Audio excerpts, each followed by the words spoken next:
Okay, I think we should get started so then I can not be stressed out anymore. Sound good? Okay, so we are here today to talk about how to build a Google site and then how to get people to search for it most effectively. So I'm going to start off. I'm Michelle Scholtes. I work in the Geophysical Laboratory Department as the Digital Communications and Event Coordinator.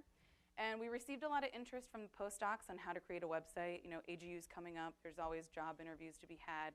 And it's really important to have a web presence. So we'll teach you the easiest way to create a free website. And then if you have questions, just let me know. If I'm talking too fast, please let me know. I tend to talk fast for those of you who know me. So here we go. So we're going to do a little overview. I guess we should turn this on. So what we'll talk about first is why I'm teaching you how to make a Google site. What do I know? Why do you need a website and a web presence in the science industry? Things to think about before you start building your website. Then we're going to have a live demo of building a site. Then we'll talk about some design do's and don'ts, just to make your site the most beautiful it can be with the most effective content. And then how will people find your site? Adriana Kuehnel is going to talk about search engine optimization and how you can make sure that your site is being searched for effectively by the people that you think are looking for you. And then I have a few resources that you can find and have available for you while you're here at Carnegie. And then we'll have some time for questions. So I am the, like I said, Digital Communications and Event Coordinator, and that includes being the webmaster for the Geophysical Laboratory. So our website was just redone about a year and a half ago, and I was the project manager for that, including the statement of work that goes into it beforehand, before you even start building, to the design aspects, and then also I update the content on a day-to-day basis. So you want to make sure that your content is timely. In my spare time, I manage this website for a sustainable agriculture company, and I also have a personal blog called Hangry District. So I have built and maintained 3 websites currently. So the first question you're probably asking yourself is, why do I need a website and why do I need a web presence? In this day and age, having a website is basically your virtual business card, as I like to call it. I mean, most of the business cards you hand out have your website on it already. It's just a place for people to go and learn about you. So also, if you're interviewing or you are interviewing somebody, what's the first thing you typically do? Google the person, right? I Google everyone, from dates, not currently, but to people that I'm going to be meeting for the first time, to restaurants, anything. Everybody's always Googling, right? So you want to be Googleable. And you want to kind of show off the real person that you are behind the papers. So you have all these papers that you've written and people see your name, you know. But who is that person? So you want to have a web presence for them to see who you really are. Second, when you have your website, this is the place for you to convey your recent work, your current research, and also your involvement outside of the lab. If you have a really interesting hobby or you're involved in your community in some way, highlight that. People like to know that you have a life too. If you don't, that's fine, just make it up. Put a picture of your cat, shows that you can take care of a living being. And it's also an alternative to social media. So in my personal case, you know, Tim does not have any social media, but he has a really great online presence through his website. So that just, you know, makes it available for people to see who you are and put a face to the name. I'm going to show you a couple of 2 websites from GL that show off the importance of being up to date when you have a website, because it does require a commitment. If you're not committed to keeping your website up to date, then what's the point? If somebody goes to your website and it says, my current research interests from 2011, what happened? Are you not interested in research anymore? Or if your last paper that you have on your website says it was published in 2011, like, what have you been up to? What happened? So you want to make sure that your website stays up to date. That's the most important part. So I'll just show off 2 websites here. So the first one is Faze. He is using the current Google Sites. We created Google Sites for all the GL staff members, and they all look similar. It just kind of keeps some cohesiveness to being a part of the Geophysical Laboratory and Carnegie Science. You'll notice that his research interests are up to date. And what I really love is that his members he keeps up to date always. So he's got some tabs for visitors, recently moved, and then former associates, and it's always up to date. Tim has a great publications tab that he keeps up to date in order of the most recent. So I think this is really important because a lot of websites show the publications from like starting at 1987. I think it's important to reorder that so that the most current publication is first. And that's easy to do. Tim also has a link to his Google Scholar page, which is pretty cool, so we'll show you how to do that as well. Hi, Tim. Okay. So just to reiterate, if you're going to have a web presence, you want to make sure that you're committed to updating it. Even if it's just once every couple months, you just want to make sure it's more than once every 5 years.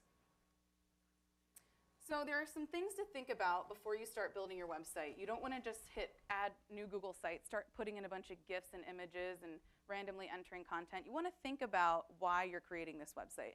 So the first thing you want to talk about is, what do you want? That's what you want to think about. What are you trying to sell yourself? That's why we're here, is to create a Google site for yourself. And then what is your goal? Are you trying to get a job, or are you trying to get people to come work with you? Think about that. And that's what you want to advertise. Do you have job openings? Put that first thing on your website. That's the first thing people see. Are you looking for a job? Show what you're interested in and what you've been working on. Second, you want to determine your audience. For most of you here, we all have the same audience, but that's really important to think about when you're creating a new website. For the new GL website, before we had everything on one site. So we had, for the general public, news, but then we also had internal links like to stuff that only internal GL employees would want to know. That's confusing to people. They don't want to see, how we do lunch club here, So you want to think about who your audience is and make sure that you're only targeting them. You don't want it to be confusing. Thirdly, a website has several pieces, so you don't want to cut corners. So think about the top 4 things that you need, which would be design. Does it look and act like what your clients are expecting, or your interviewers or prospective employees? Then also, what kind of content are you wanting to fill it with? Is it concise? Does it show exactly what you're trying to achieve? You want to think about SEO. Is your website searchable? So search engine optimization. If you have all different kinds of topics on your website, that's going to be hard to get Google to search for it. So you want to talk about what you're doing, who you are, and what your interests are or what you're trying to achieve. And then finally, are there going to be future additions to your website? In the future, do you see yourself embedding videos or maybe creating like an online survey or something in your website? You want to think about all of those things at the forefront so that you can have these applications already implemented in your website so that you don't have to go back and rebuild it from scratch once you decide you do want to implement these future applications. You want to balance glitz and guts. So, back in the 90s, all the websites were just like, moving pictures and GIFs and neon colors, and it was very distracting. It's one thing to have a fun, colorful website, but it's also another thing to have really great, clear content. So the content is always going to win over the looks. Just like, you never want to judge a book by its cover. You got to get to know the person before you judge them by what they look like, right? So you do want to have a nice design scheme, which we'll talk about some do's and don'ts, and make sure that it conveys your persona. Use images that relate to your science and to you as a person rather than just picking like stock images. But those are helpful sometimes, which we'll talk about. And then finally, you want to avoid bit decay. The site is going to need maintenance. Whether you're linking to videos or outside resources, you want to make sure that your links are always current, so it's not taking you to a broken link or 404, site not found. Make sure that everything is always kept current and up to date. And a lot of people in the web industry are clueless. Your brother's uncle's girlfriend might call herself a web designer and offer you like a great price on a website that'll take 14 months.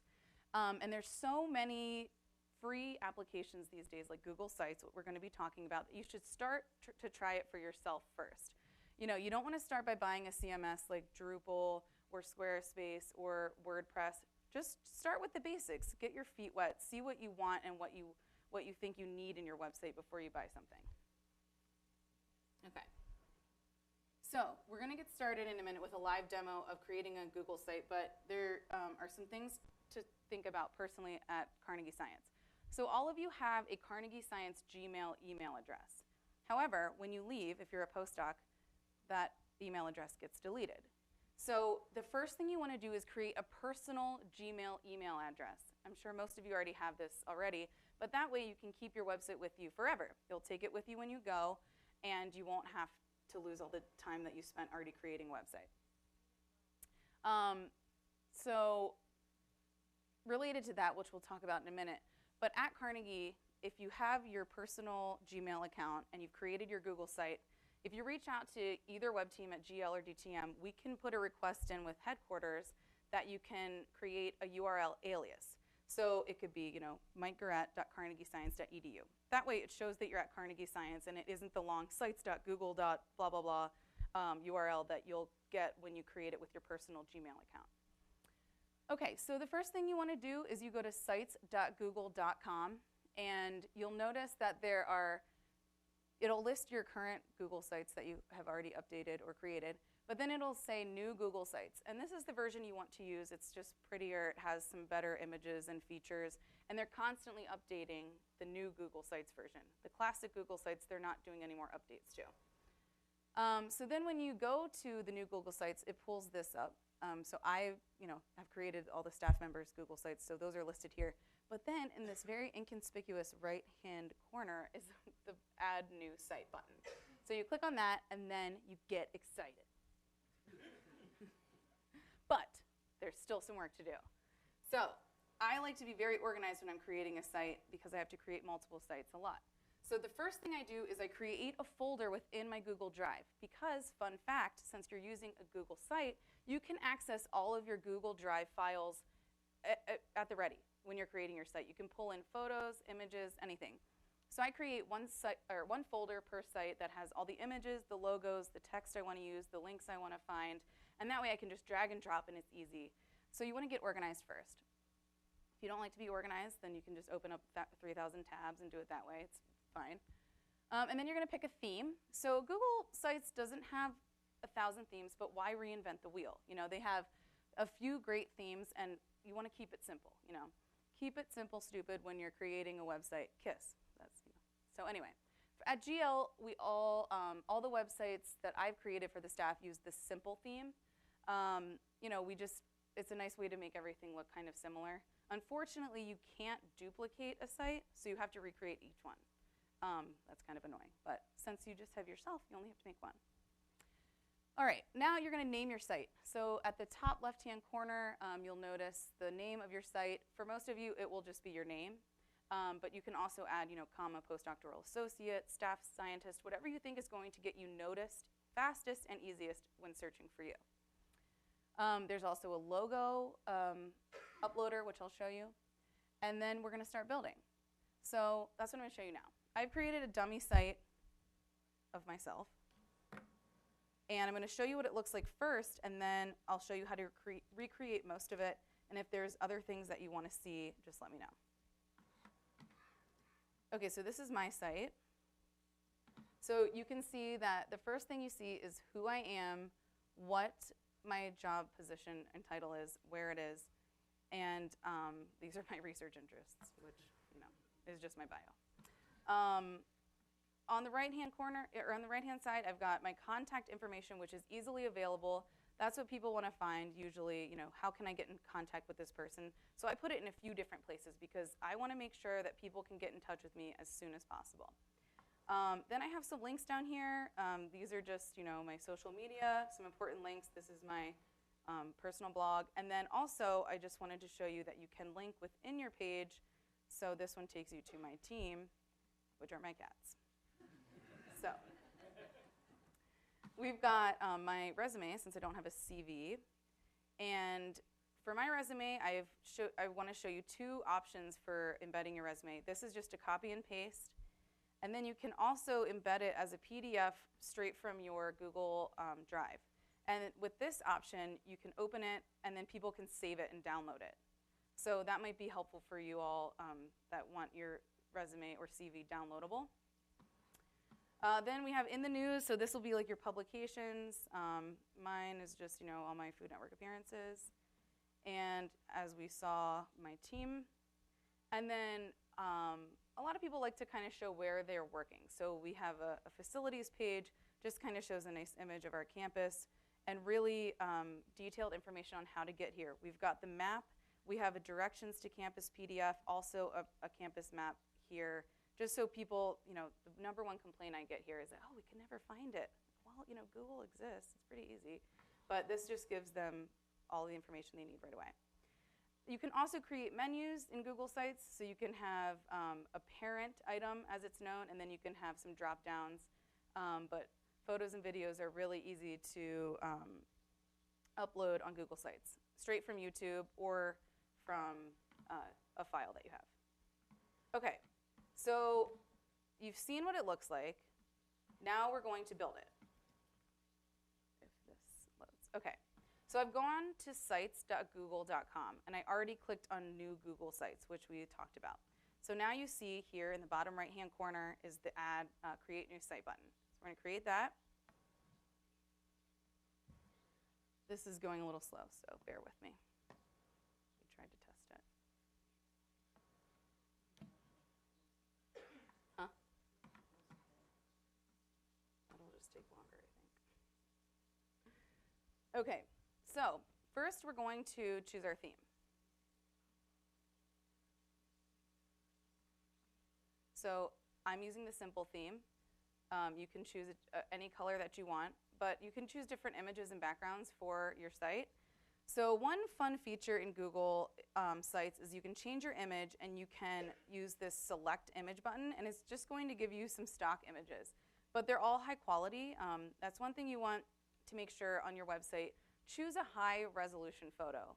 If you have a photo that's blurry, it just takes away from the website. It looks like you don't really know what you're doing. And there's so many free images online, and I'm always happy to take a photo for you in high res that you can use for your headshot. But we're going to use the same one that I built before. This is just a stock image, and that's going to be our background. Now, what's great about these Google Sites is you may have noticed this little sparkly button over here, and it adjusts your title for readability. So if your photo is really dark, it's going to adjust the font color so it's the best readability color.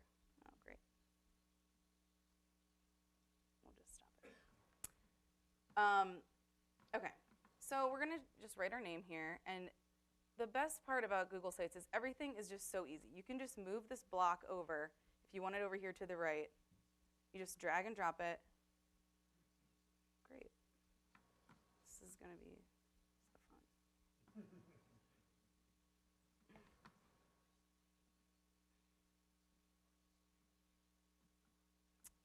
So, okay.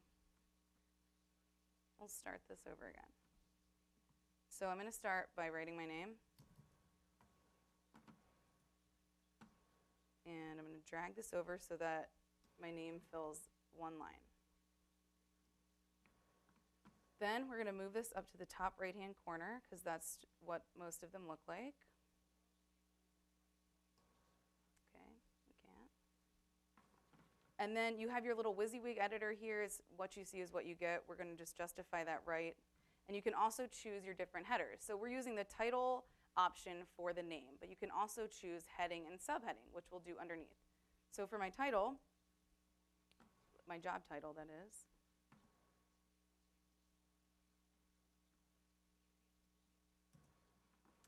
we'll choose the heading, and that will be my job title, blah, blah, blah.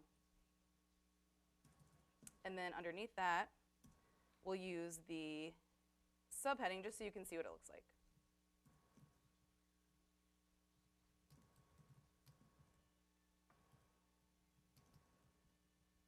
Okay, so since our image went away, I'll show you how you can change that image to something that you've chosen for in your folder of your drive, of your Google Drive. No. So if you choose Select Image, you'll have all of these options. You have the gallery of the stock images, but you also have your Google Drive. Since I've already logged in, I'm going to choose my folder, creating a Google site. You can call it like website or whatever. And then I have all the images that are in my site currently.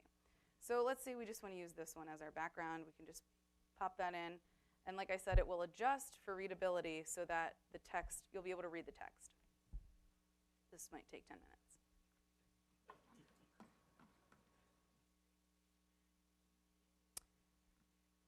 Okay, there it is. Okay. All right, so now here at the top, we want to name our site.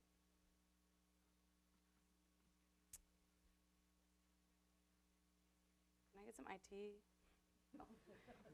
What's the bandwidth right now? You can just close some tabs. If I do, it takes forever. Oh well, we'll just keep going. Okay, so we're going to name our site. Oh, we have to keep the script running.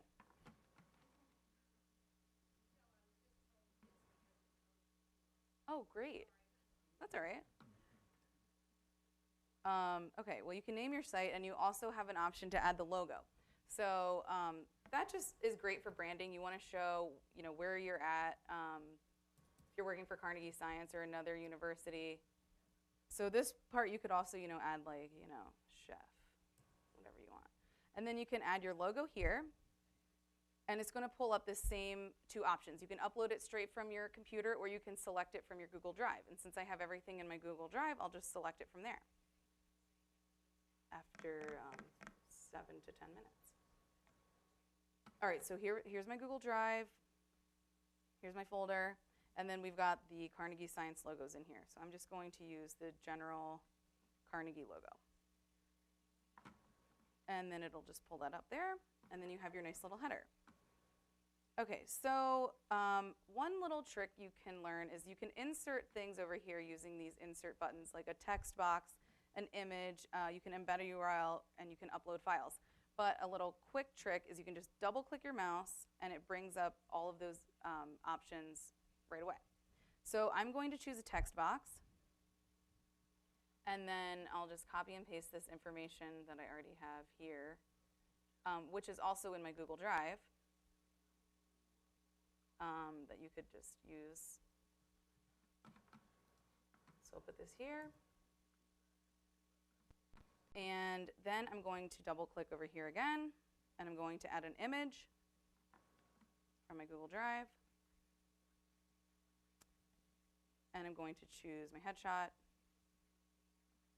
And then you can just drag this photo wherever you want it to be. So I want it to be to the left of my text, so I'm just going to drag it up. You'll see this blue bar highlighted. That's going to show you where it's going to be dropped. It's going to be dropped to the left of the text box. So I drop that in.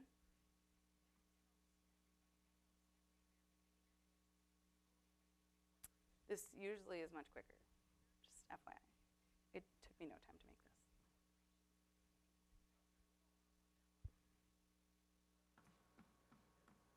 In the meantime, we'll add another text box over here. We'll copy our contact information. But just to show you how you would enter that, if you just type contact, I'm going to pull it over a little bit so that it takes up about the right third. And I want to choose the subheading or the heading. So what's nice about the fact that it only gives you these three options is that it keeps everything consistent so that you're not having different fonts and different headings, and some are bold and some are different colors. It just gives you these 4 options, so it keeps everything consistent in your website. So we'll just paste in that information, and this photo will never load. If you push this uncrop button, it takes the photo back to its original size, but you can crop the image however you see fit, and it will keep its dimensions, so it's not going to squish the photo. Okay. Do you all realize how to put the image in? Oh, it's a sad face. We know you can do it. Yeah, that's how you do it. Okay, so just wanted to show you how you create a new page. So if you want to create a new page, you go over here to Pages. Down here at the bottom, you click this Add Page button. We're going to name the page Resume.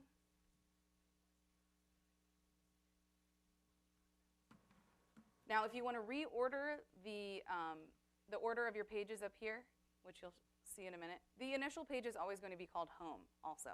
If you want to change that name, you just click on it and you can change it. But we have our 2 pages here. If you want to reorder it, you just grab it and you can drag it where you want it, usually.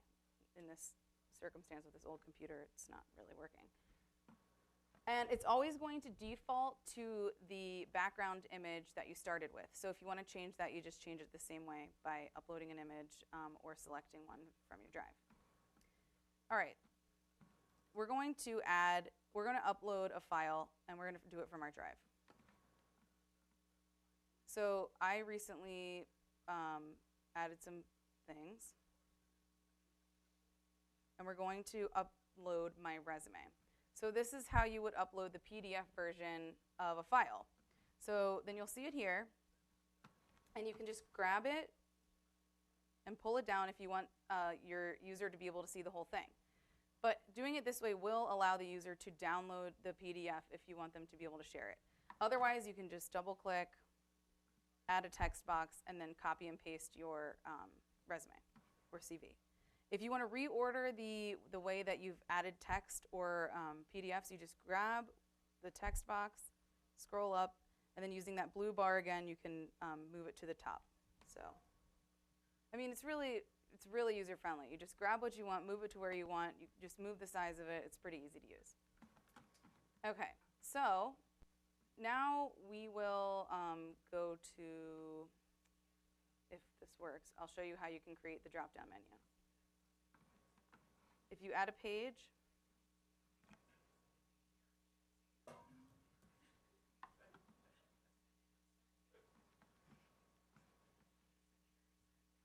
find the rolling water bottle.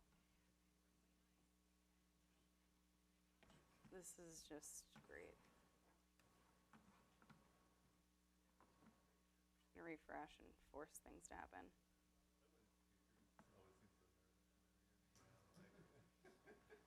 I'm full sweat, Mike, so. I swear. I was thinking with the cooking shows, right, where you do all this and then just pull everything out from the other oven. Here's the final site. I made it. Okay, well. Just close the browser and start it. All right, I created another page, right? So you want to drag this page. You just put it on top of the item that you want it to nest underneath. So I would grab this test page, hover over the resume page, and then that would bring the drop-down menu. If you would like to see this in real time, just come to my office. Okay, so another fun tool you can use is you can embed videos or URLs of any kind. So if we want to embed a YouTube video,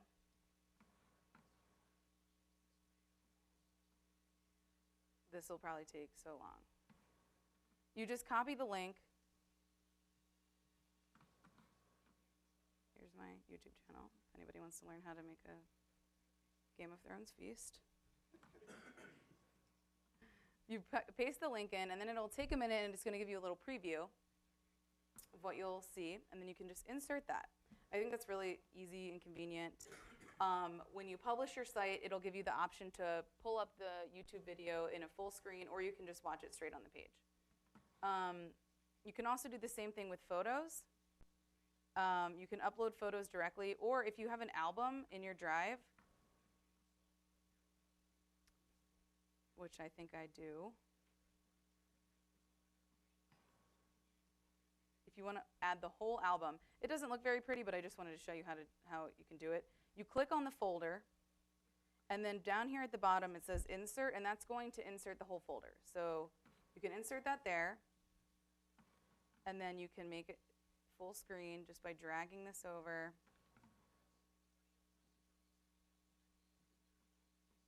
And if this loads, okay, so you'll have 2 different view options. You can either view it as a list, which is going to default as, or you can view it as a grid. So if you have a bunch of photos, I think it's nicer to show the grid view, which shows all the thumbnails of the photos, especially if you have them all nicely named, because it's going to show up with the file name. So you can see these files are just numbered. But it's a really quick and easy way to add a bunch of photos if you want. And then if you click on each photo, it'll open it up into a different window, and people can download them if your sharing options allow it. Okay? Michelle, if you want to caption them in some different way, you have to actually change the file name. If you want to add the whole folder. Right. But if you're going to add just a few images, which I've done here, in here,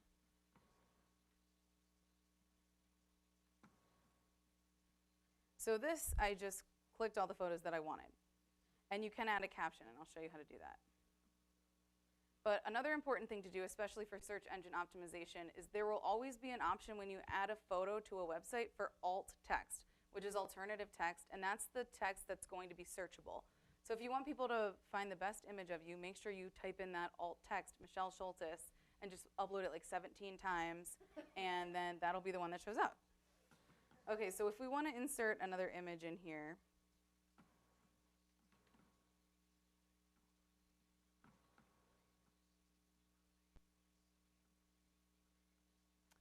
we'll choose Louis. Then you can go here and you can do add caption. It makes it really easy. You know, it tells you, and it formats the caption nicely so that they're all right under the image.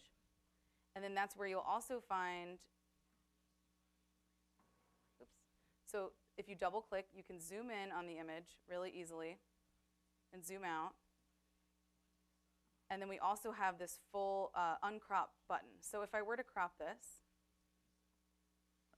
by just dragging the crop box, if I click back on this, it's going to revert it back to its original size, which I find really helpful if I've zoomed something in too far.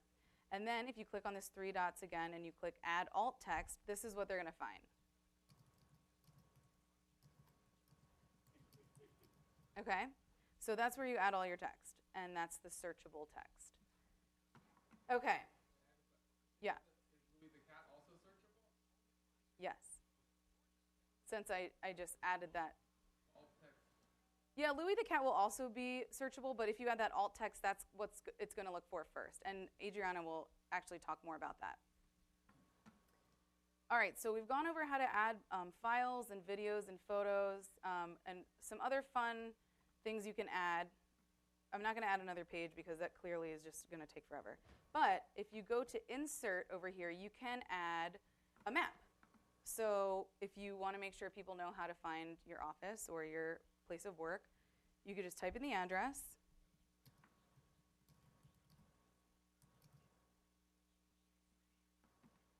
Usually it comes up with a list of addresses, but you know. There it is. So I just hit enter. And then you can select that map. And you can pull it, you know, as wide as you want it to be. You can move it up and down, and it's always going to keep the point of interest in the middle. So that's really nice if you want to make it easy to find where these people are going. They can just click on it, and they have directions. Some other things you can add are, you know, YouTube videos. You can embed it into your website so that it automatically plays. You can add a calendar if, you know, you work in the SEM and Fib suite and you want to make sure people can see when those times are available. You can just put that on your website. People can easily access what times are available. Same thing for like, you know, the SUM calendar. You can see who's signed up, lunch club. You can just embed that calendar link, if it's public, to your website. You can also embed any of these Google applications. If you have a Google Doc that you want to put in, slide, like I could put this presentation on my website and you can just slide through it. You can put a sheet, like an Excel document. Forms, so you know, forms like I have a postdoctoral highlight form that for people to fill out. I could just embed that onto my website, and charts. So it's plenty to play around with, and you know, you can make it pretty customizable. And when it works, you can have something that looks like this, where you have all of your tabs at the top. You've got the thing about the different pages is you want to make sure that they're accurately named. You know, you don't want to just put page 1, page 2, page 3, because that's not going to be searchable. Like, what do you want people to find out? Do you want them to find out how to contact you? Then name your page contact. All right. Does anyone have any questions about the features? Yes. Sure. Let's find out. Do you have a URL in mind?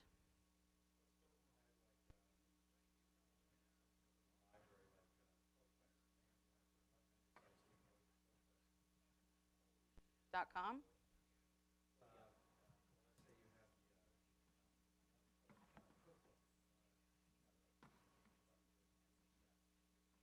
Let's create a new page.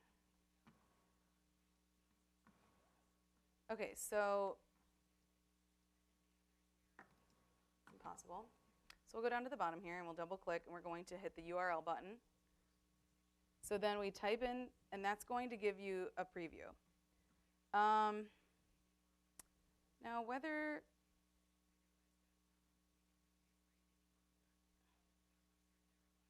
I'm not sure if you can actually create a custom thumbnail. If you add an image on the property of the image, can you add a URL? Yes. So if you add an image, so we have an image up here, I could link this. Yeah. So you just double click on that, and then you'll click this little link button, and then you can, you know, what's cool is you can link it to any page within your site if you wanted to go back to the home page, or you can just type in a custom URL. So, you know, we can just do GL, and then that'll show up when you click on the image.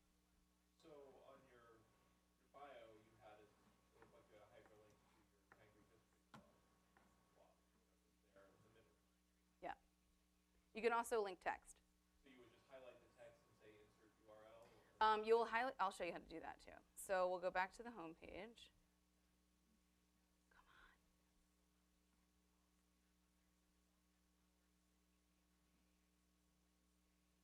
So down here, so if you've already linked the text in like your Word document, it'll stay linked, which is nice. So we'll just remove this link by hitting the trash can. And then we've highlighted the text, and you can go up here and hit the little link button. And we'll put, we don't want that.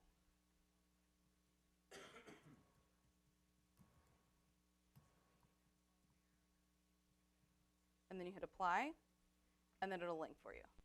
So yeah, that's a little different than the embed the URL. Embedding the URL is going to bring up a little preview of whatever the page is, and it's also going to be linkable. So there's a few different ways you can link.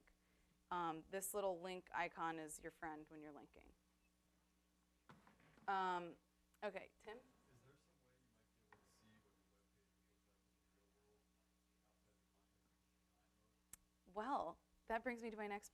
web page would look like in the real world, outside the context of design mode? Well, that brings me to my next point. So up here, does anyone have any more design questions before we talk about publishing? They always have the down arrow. Yeah. You know, Google Sites is always improving though. One thing that I really hate is up here in this tab corner. I like to be able to customize my little tab icon, and they currently don't have a way to do that. I know, right? Drats. But it's supposedly coming soon. So, all right. So if you want to see what your website looks like as of now, you click on this little eye. It's your preview button. And then you'll be shown all of the fruits of your labor. So what I love most is that Google Sites are automatically responsive on cell phone and tablets. So you can see what it looks like on your cell phone by clicking this button. It's going to resize the images so that they're compatible with your smartphone or tablet. This is what it looks like on a tablet, which is basically very similar to a desktop. And then you have the desktop icon here. And then if you want to exit the preview, you just hit the X. So now we want to publish. We hit this publish button. This is going, so I've named my website up here, right? That's what it's going to automatically use as the URL. You can create whatever URL you want. But it's going to show you down here, oh, right, it's already taken because I already created one. So we'll just do chef. It'll show you down here what your URL will be. But like I said, if you're at Carnegie and you want it to say carnegiescience.edu/Zachdabal or zachdabal.carnegiescience.edu, we can make that happen. So that if people type that in, it'll take you to the Google site. It's not going to change the URL, it's just going to redirect it. All right, so another important button to know. You just want people at carnegiescience.edu to see this website? I don't think so. If it's your personal Gmail account, it won't say that. It will say limited availability or limited audience. You want to make it public to anyone on the web, right? Right. So also don't publish anything that you wouldn't want the public to see, whether that's embargoed papers or pictures that are risque, you know, use your judgment. You can request public search engines not to display your site, but who would want that? Adriana's going to tell us why we want to be searchable, right? Okay, so then you're going to publish it. And say you're, you know, really fortunate and you have a personal web editor. You can share this website with me or Roberto, and we then have access to update it for you. So if you share this, we're going to change this to only specific people, because I don't want everybody to be able to edit my website. I'm going to share this with Roberto, and then he will have access. You can check this little pencil button to make sure that he can edit it. That way, you can have somebody who also has access to your website. If you need a quick change, if you're, you know, you can't access the website, or if you're in China, by the way, Google sites are not accessible in China, and you need someone to update your website, somebody has access, and we are more than happy to do that for you. As you may have noticed, I have access to all of the staff scientists' websites, and I'm happy to help the postdocs as well. Okay, so then we hit done.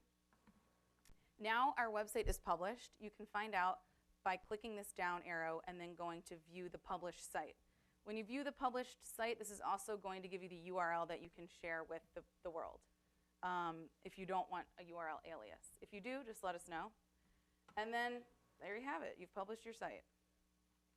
And Louie the cat is there. So, yeah.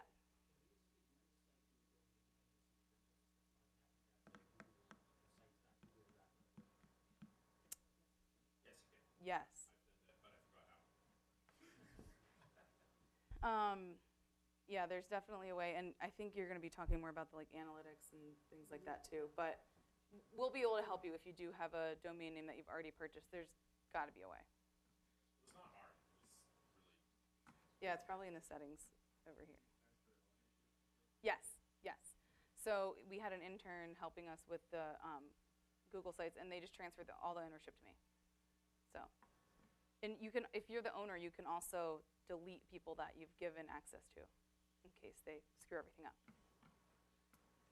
Any other editing questions? Yeah. Yes.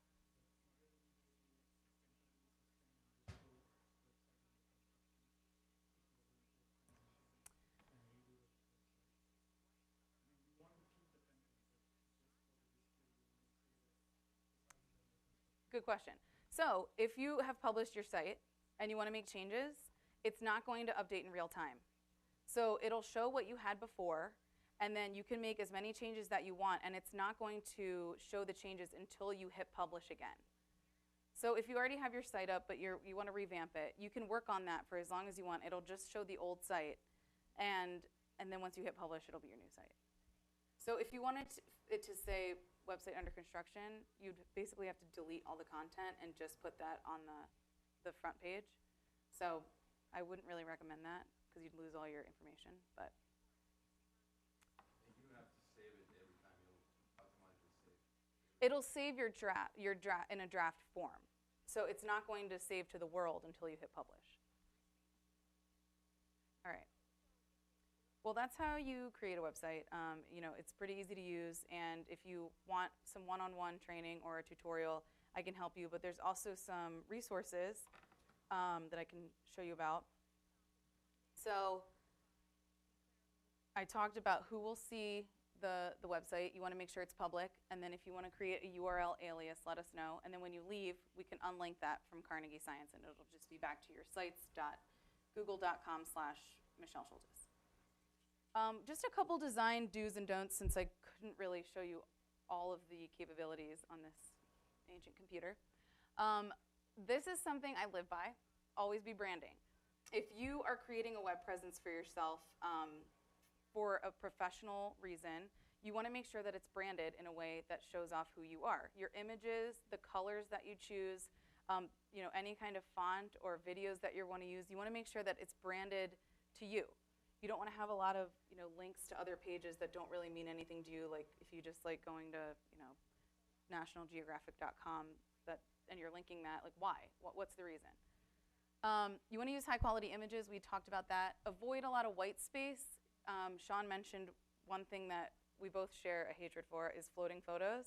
Make sure there's a caption next to it, or it's taking up the whole width of the screen. Don't just have a floating picture with nothing next to it. You want to create streamlined navigation. So that's where I was talking about having your tabs concisely named, and also you want to make sure that people can get back to your home page and your contact page easily. If they're all displayed at the top, like Google Sites nicely has for us, people can just get back to the home page very easily. You want to check out the site on your mobile device. That's how we're all surfing the web these days, right? Make sure that it looks good. Luckily for you, Google Sites kind of does that for you. But you just want to check it out, see if there's any overlapping images or running off the page text. Curate your persona. And then if you find it appropriate, don't be afraid of moving images. It creates some fun and some playfulness. So enter that GIF or that funny picture as long as it has something to do with what you're talking about. And then provide alt text for images, what we talked about, providing that alt text so your images are searchable. Do not reinvent the wheel for the layout. If they're giving you a template to use, try it out first. See if it works for you. Don't use distracting colors or backgrounds. Make sure that everything is easily readable. Don't be cheesy or too busy. Also, you want to make sure that you're not using Comic Sans.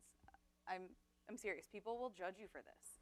Or Papyrus or Century Gothic. So just keep it to a neutral font. However, I do think Matt Scott presented his entire talk in Comic Sans, so what do I know?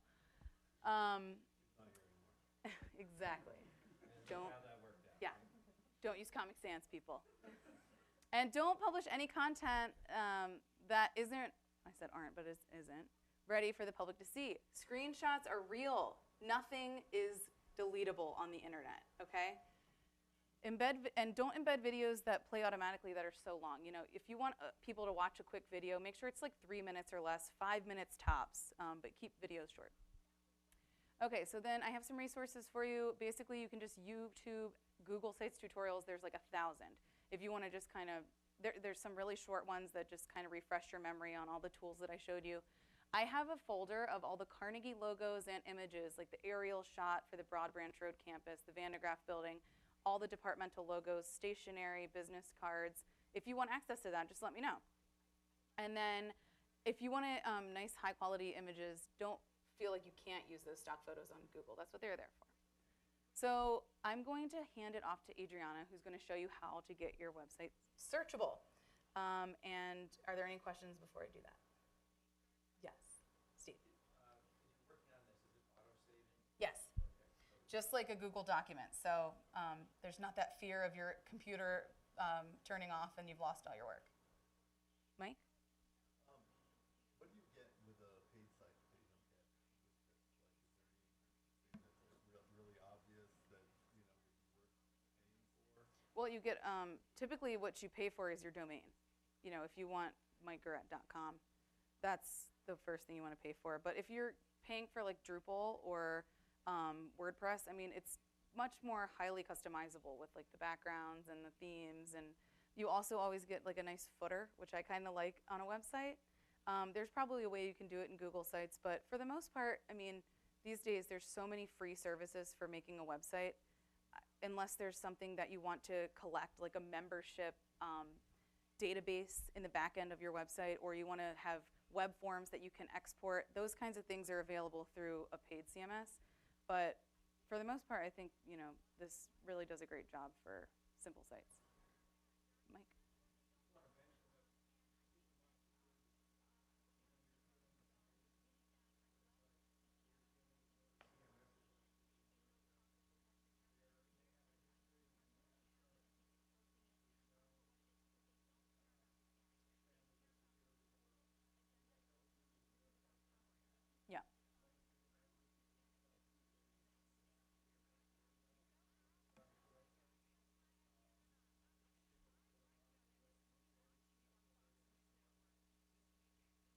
So for those that may be streaming, Michael just mentioned that for a paid site, you get more security, but Google does a good job of keeping our site secure as well. Yes?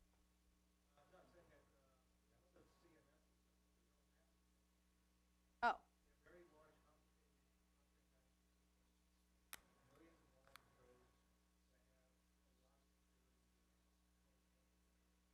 Yes.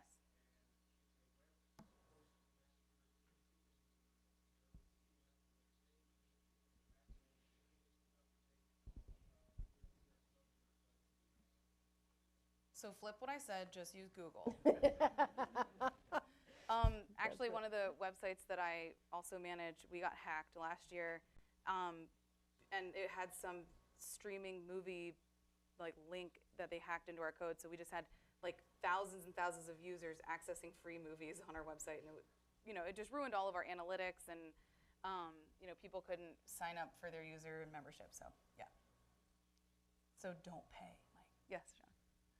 What are the rules for reusing, say you go to somebody's site and you really like the thumbnails, the icon, custom bullets, and you want to use those in your site. Yeah. Like what is reusable fairly, and what is like Well, I mean, one of the things I say when you get started creating website, that's the first thing you should do is look at websites that you like. And there are so many, and that's where you draw inspiration from. So for the most part, there's a lot of public themes. So some of those bullet points or thumbnails are pretty much free to use. But also, if you like something, what I always do is I just contact the site administrator, say, hey, can I use this? Even with images. I have a food blog, and a lot of times people will have great images of the chefs that I don't have. I just contact them, ask if I can use it. All they usually ask for is a link, a link for credit, unless you're printing it somehow. But I would just, say reach out or Google it, see if you can find the public theme. I can show you how you can find out what theme people are using, using the source code of a website. So you can just Google that, see if it's for free. Otherwise, just ask. And most of the time, people are fine with sharing their information. It's flattery. Okay. Oh. Is there a separate editor for the mobile site if the automatic generated one doesn't work? No. You would just kind of have to move your photos around, play with different sizes. For the most part, it does a pretty good job. Also, on your site, you have a link to your email address. Like, I see a lot of times that people write out Yeah. J Tucker space parentheses at close parentheses space whatever. Mm-hmm. Is that like I think so. to do that? Yeah. That's actually something we talked about for the GL website, and we decided that, we don't think a lot of random public are going to come searching for our email addresses and spamming us, and so far that hasn't happened. But if it does, you can just revert to the at in quotation marks.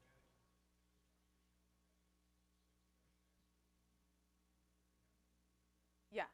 What Michael said was Gmail has some of the best spam folders, so that'll catch all those bots. Okay. Sorry, I took a lot of time. There's no way I can finish in 5 minutes. Okay, so Adriana's going to talk about search engine optimization. Where's the file? Oh. Just scroll down here. I'm gonna do this. Yeah. PowerPoint. And you can just click out of mine. This one? Yeah. And yours is. Oh, there you go. Okay. Thank you. Okay, it's gonna take me about 15 to 20 minutes to talk. It's not gonna end at 3 o'clock. A little bit about myself. I have worked as a web content management administrator for 15 years. I've been a webmaster for a long time. I've worked with websites and for a long time. So forgive me if I'm a little technical. I'm gonna try to not be so technical. But if you do have any questions, just please let me know if I'm being too technical. How do you do this? You just press. Okay, so she explained about creating a website. You have a website, and what do you do now to promote it? You're going to want your website to be listed under the search results of the major search engines, mainly Google and Bing. So you're going to want to know the best practices to ensure your information gets displayed and the available tools that you can use so that your information is displayed in a nice manner. Okay. These are the most popular search engines, being that Google has 44% of the users, Bing and Yahoo each one have 12% of the users, and since Bing and Yahoo are search partners, I'm just going to put them together, Bing-Yahoo partnership. So the examples that I'm going to give here are going to be mainly from Google and Bing, some of them on Bing. Let's see. Let's explain a little bit about crawling. This is how the search engine is going to get information on your website. The web bot is going to arrive at your home page. It will index its content. Then it will follow the links on this page, going to the next page in your site and index those. Then it will follow the links on those pages, go to the next page, and so on, until it has indexed all pages in your site. External links. External links as well. Part of your web. Yes. Let's say you created a page. This is, I don't know if that's doable in Google Sites, but let's say you create a page that's not linkable from anywhere. That page may not get indexed. So if you're using any other tool other than Google Sites, you want to make sure that page shows up in your search results or when people are searching about you. Make a link to that page. And these are the guidelines that I'm going to be covering one at a time. And so the best practices and the tools that you can use as a normal user. Create unique, accurate page titles. Page titles is what's going to show up in the search results. So you want to have a clear page title. Avoid the word homepage. If it's a site about yourself, just put your name in it.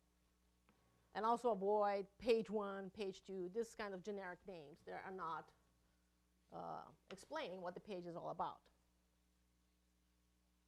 Be aware of the description. I think in Google Sites, when you create a page, it only gives you a small field, like create a page and you put the name. Here you can see, let me go back a little bit. Here you can see that for the search fellowship programs, some of them have the institution name at the end of the page title. So it has the page title and it adds something else. If you're in a different site builder other than Google Sites, you may be able to add an extra, a long title. If you add a long title in Google Sites, your navigation is going to get crowded. If you remember, the navigation has the options on top. So you may want to, think of a way to have if you put the resume, and then somebody searches your research topic, your main research topic, and then the result comes back, resume, Google Sites, they're not going to know what that's about. It would be nice if you have your name, Adriana Kuehnel, resume, and then, it would be more clear. But since we're using Google Sites, we have some limitations. And that's where the paid sites may have some extra advantage over Google Sites, but on the flexibility. The description. Description is what shows up, that longer text that shows up in the search results. It's also called snippets. Google is pushing the word snippets. Before, there used to be a tag that you can just put the description for that particular page. And then the description that you put it in there would show up in the search results. But Google is coming out with an algorithm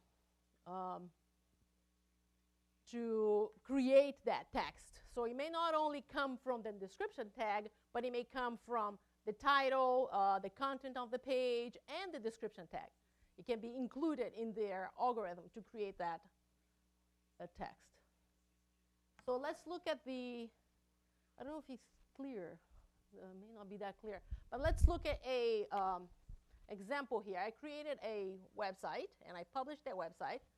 And Google has searched it, indexed it, crawled and indexed it. And let's see what shows up in the search results. So I have some items in the site, which is going to be the website title, the navigation, the page heading, my name, the field work, and the body text, right? So if I search Google for Adriana Kuehnel portable seismic stations, you can see the title, portable seismic stations. That's the website name, and Google Sites. And then it has the green is the URL, and then it has the description, has my name in it. It seems to have skipped the website title, navigation, and that big word in there in the header, my demo website. It's not there. So you can clearly see it's using their algorithm to create this snippet. If I search for portable seismic stations in DTM, returns the same page, but the description is slightly different. It does not contain my name. See, so the snippet is based on the algorithm again. If I search Bing, Adriana Kuehnel portable seismic stations, it returned a secondary page, which Google did not. So a secondary page is South Africa. But then for the description, it basically is displaying the text that the bot saw at the beginning of the page, which is the navigation. And you can see it has two navigations. The first line here is menu, home, Iceland. And the second one is home, Iceland. That's because we cannot see it, but the website is built for mobile and computers. So there are two menus in there hidden. One is hidden and one is displayed, depending on what device you're using. So it builds this horrible description for that page. So do you think the fact that Google Sites don't let you edit the description is to discourage people from using other I believe so, yes.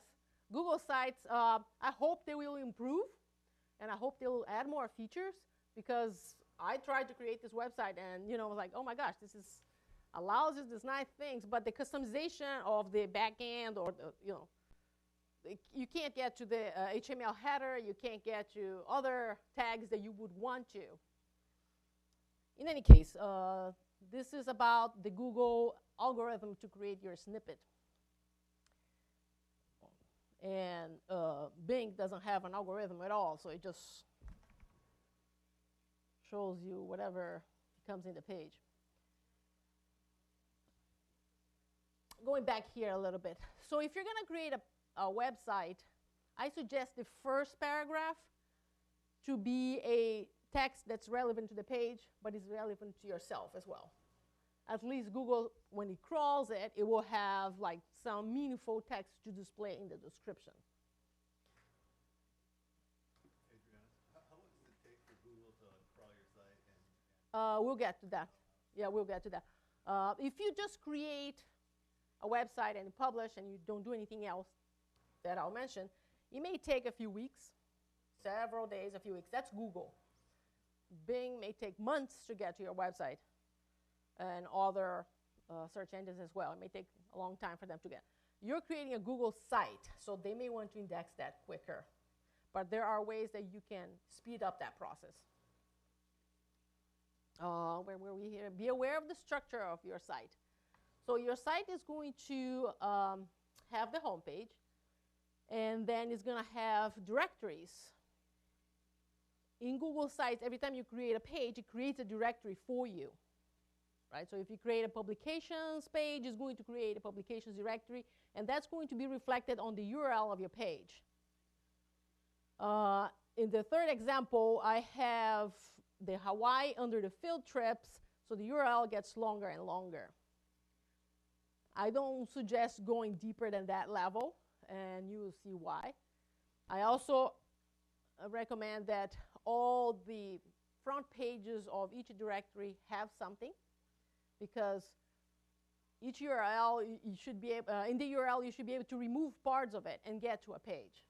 You don't want to create a field strip, have nothing on it, and then creates a Hawaii under it, and then somebody removes the Hawaii from it, and it gets to a white page. You don't want to have that either. Okay. So another, going back to why you don't want to have so many levels in your URL, the URL is displayed in the search results as well. Now, Google is moving to, if you look at that highlighted, it's not very clear, but if you look at that highlighted, it's not really your directory name. It says graduate fellowships and scholarships. How is that showing up in the URL place? Google is rolling out an algorithm that will display the real world name of the site instead of the domain name. And the URL structure will be like breadcrumbs. So if you look at here, it's Google about company history. So it's building this out of this URL over here. So if you have too many directories, your page is deep in third or fourth level, this thing is going to get pretty long. Mobile devices should have this kind of display already. If they have, for example, of course they have Google map to google.com. If they don't have that mapping yet, then it's still going to display the URL, and then it's going to have this breadcrumb here. And this is slowly being rolled out to the browsers on PCs as well. Okay, optimize the use of images. Let's say you have an image on your website that's related to your research interest. Go ahead and add that alt text to it. When Google and other search crawlers crawl your website, they're going to index the text, but the way they look at the image, they look at the file name or the alt text, so they can interpret that image, right? In Google Sites, when you add an image to it, that's the URL or the name of the image on the published site. It's horrible. They tell you to put a short and descriptive name, but this is the name that they give you. So especially for Google Sites, go ahead and put the alt text on your image.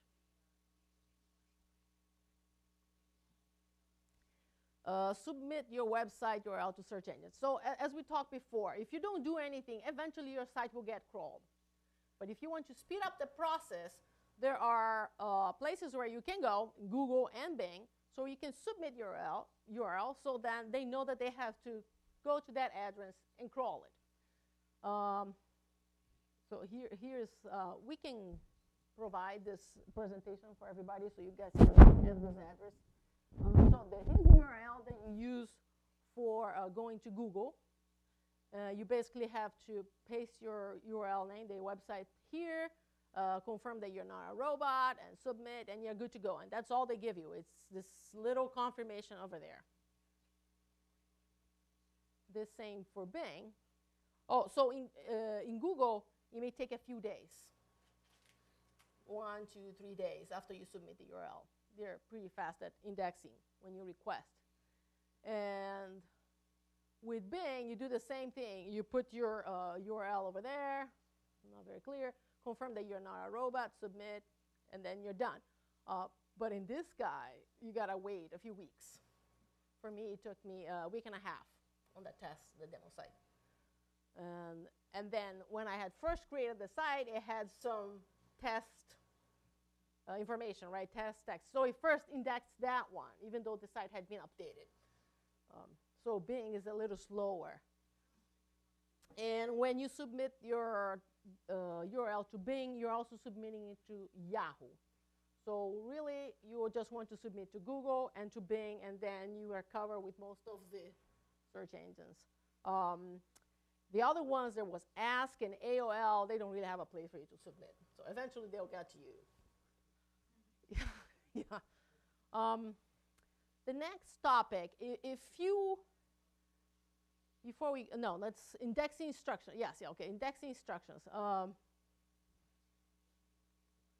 Webmasters have a way, without explaining in detail what this is, webmasters have a way to tell the search engines to don't crawl this page, or don't index this content, or don't follow this link, right?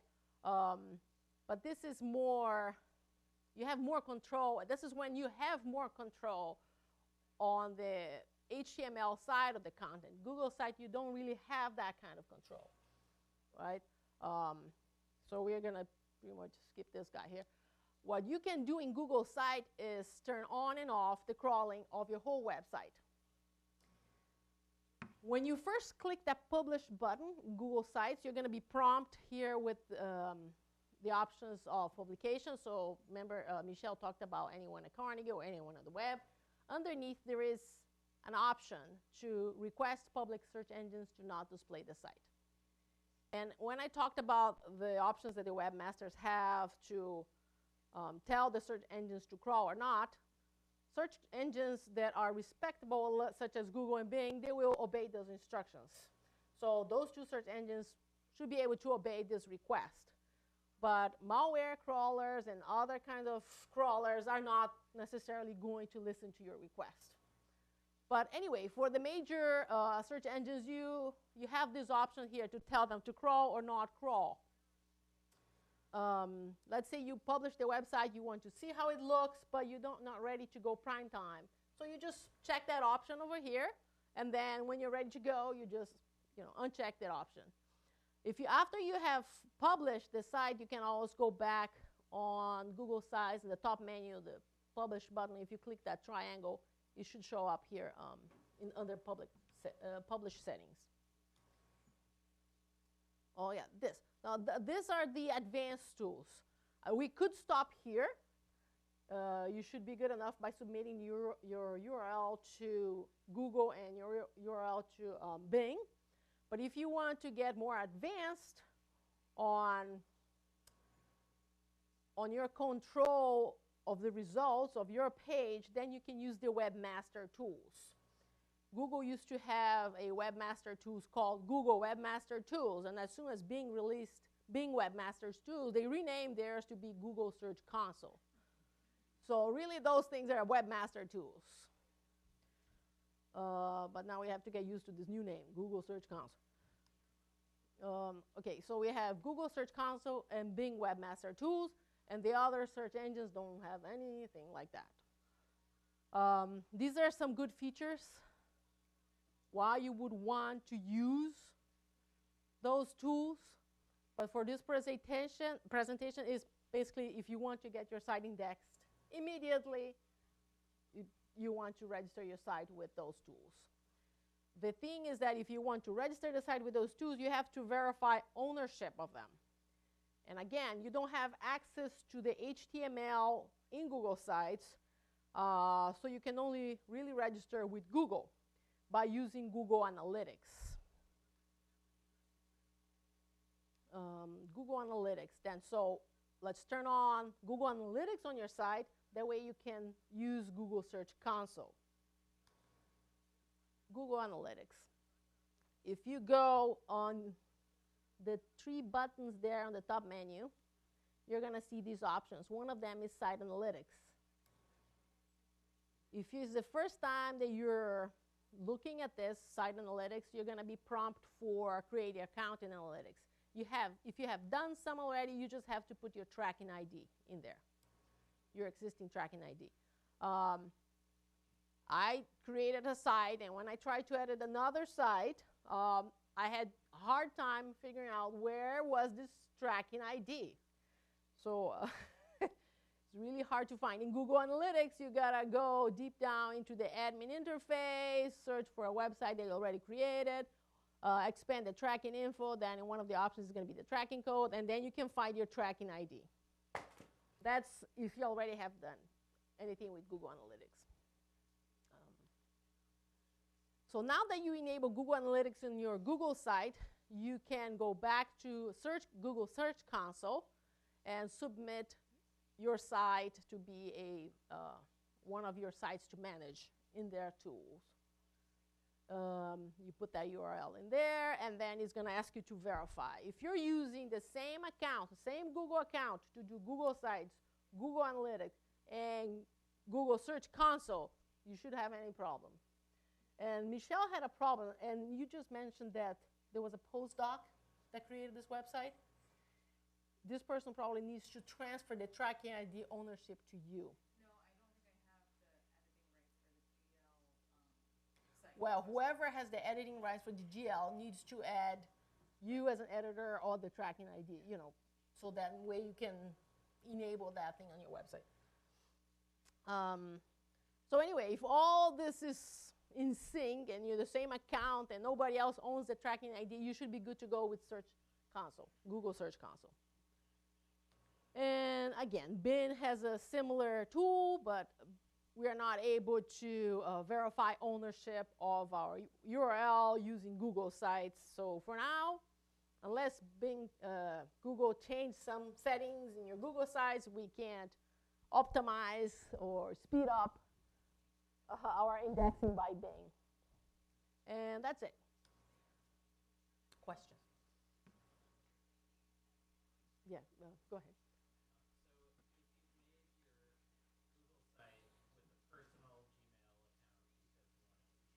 Yeah. But then when you submit it for the search engines, and people search it, it'll come up to the generic Google Sites address. It won't come up to your auto-redirected Carnegie website. Yes. Is there a way to supersede that, I guess? So that if people search me, it'll go to the Carnegie site, which then redirects to the... Yeah. If you're using Google, I haven't played deeply in that setting in Google Search Console, but there is a way for you to control that in Google Search Console. If I open this thing up here, we can look at that specific, and I can send you exactly, where those configurations are. But you could do that using Google Search Console, but that would work only for Google Search Engine, right? Alternatively, could you submit your URL for your redirect page? There is no way for you to verify ownership on that. In this case, we're adding analytics, so there is a tracking ID associated with your account, and then when you try to verify your ownership, it knows that that Google account is that tracking ID, so it works out. A redirect, there is no way for you to do that unless we have access to the web server, which is not going to happen. Sure. So Adriana, if you have documents in your website, PDFs or Word files or whatever, Mm-hmm. does Google actually index every word of every document, or does it get to some depth as far as it goes? Because you got a 20-page PDF Mm-hmm. there. Is it actually indexing the entire extent? Is going through the 20 pages, but it has its way of knowing what are the repetitive terms and what are the keywords in that page, in that PDF. It's not going to index every single one of them. Let's say you use the word house one time. Okay, it's not going to be indexed, that word. Now, if you repeat the word, Relevance, like high relevance. yes, exactly, yeah. And then a related question. So is there anything you can do that affects where your site shows up in the search results? It's called the ranking, yeah, how you want to have a higher ranking on the results. Fill up your page with relevant content. So if you want to be found on scientific books, make sure you have scientific books many times throughout your page, and have an image. Put an alt text, an image of books, scientific books, yeah. If you had alt text that was 5,000 repetitions of the phrase science books, No. Does that have anything to do with the audience, the number of people that are on your site? It has, yeah. If it's a page is being visited by thousands of people, Google is gonna know. It's gonna, that page needs to be, watched, or there's nobody in Google manually doing that, but there is an algorithm, so they know how many visits that. But they can only monitor the usability of a page if, for example, your page is in Google Analytics. If that page is hosted, I don't know, with Bing, or they're not going to be looking at that. But if there's a search that's done very commonly, then they can know that by the search term that the people are entering. And that's the page that closest match that one. So people get to Google and they click on that page many times. Oh, so we are going to put more relevant on this one.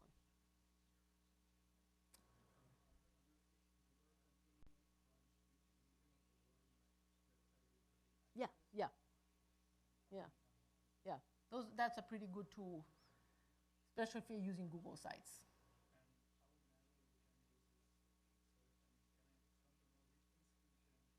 Oh. It has IP address. Yeah, but they're not very, IP address can be a little generic, It'll usually be specific as to city, but that's about as specific. We could have a whole nother workshop on Google anyway. Yeah.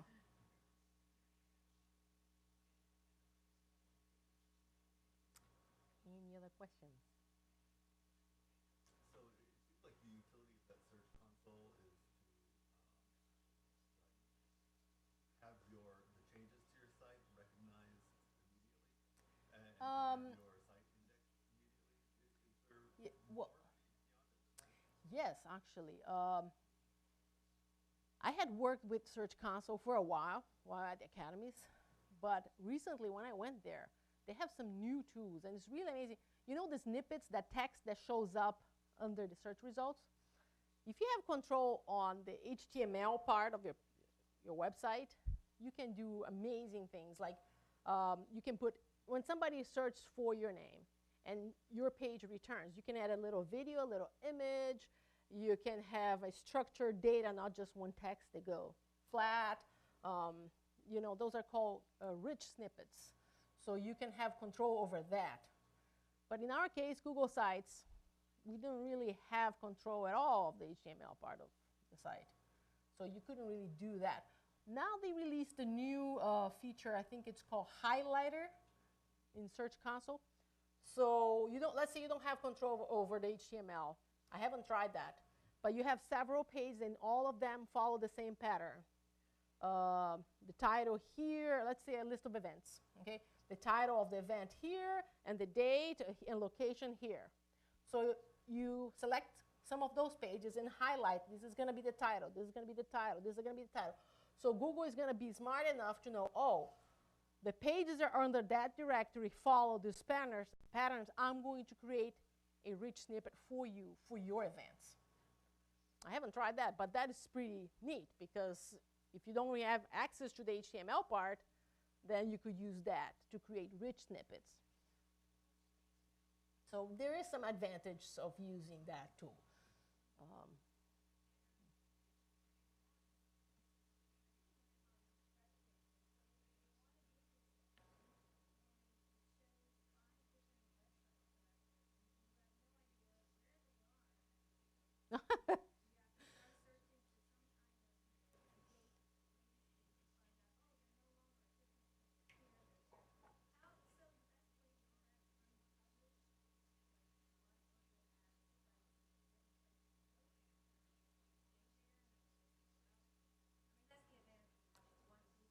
Yeah, if we're going to have Google Sites, and you're going to have Google Sites for 1 year here, and when you move on, you have something else, then yes, you go ahead and unpublish this website.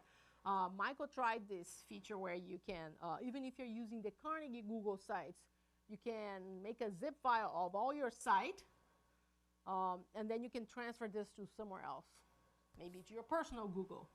Or if they come up as HTML, I haven't tried this, if they come up as HTML, right, you can upload it to another content management system.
So.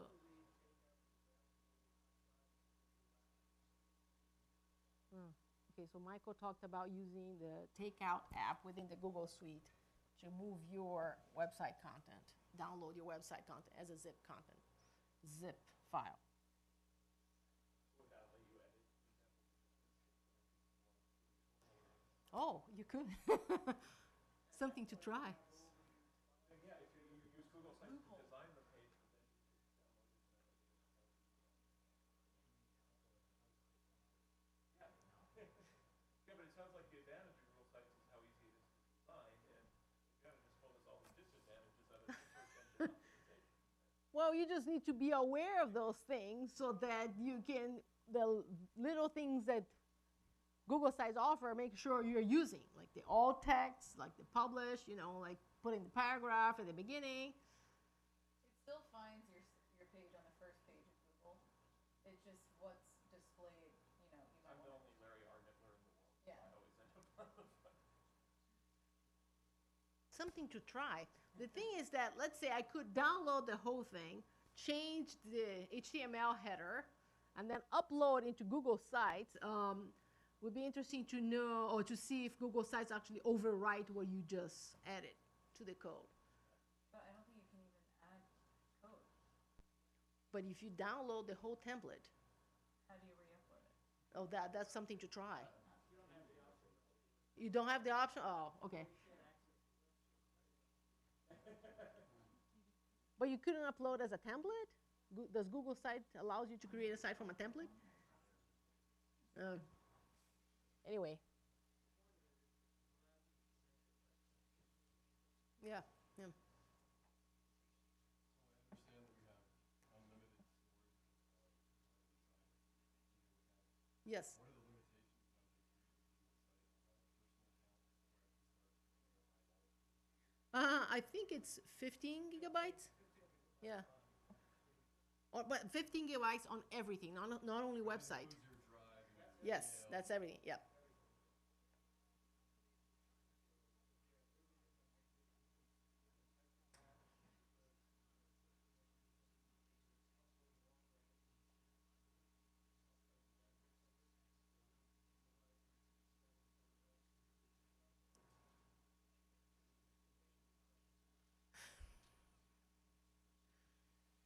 Don't tell them.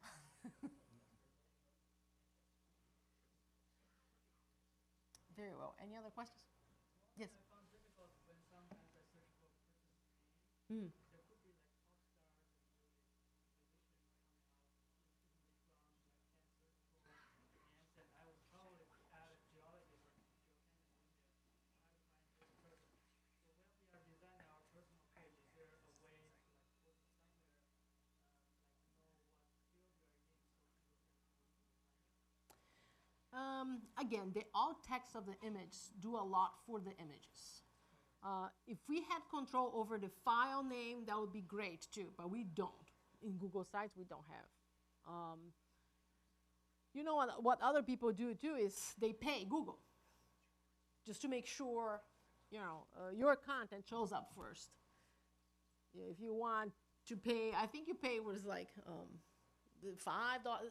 You can pay a little amount per month, and your information gets ranked high. That's cheating. Yeah, but use the alt text in Google Sites. Use the alt text in an image.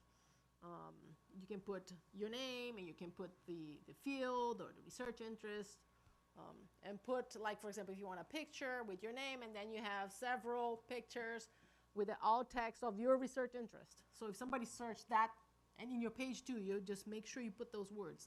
If they search that topic, it increases your chances of showing up higher in the results. Yes.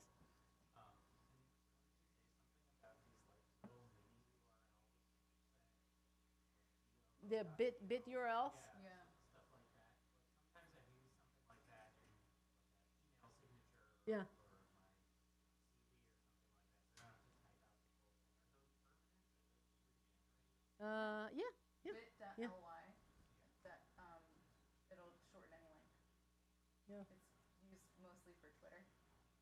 I'd Yeah. say.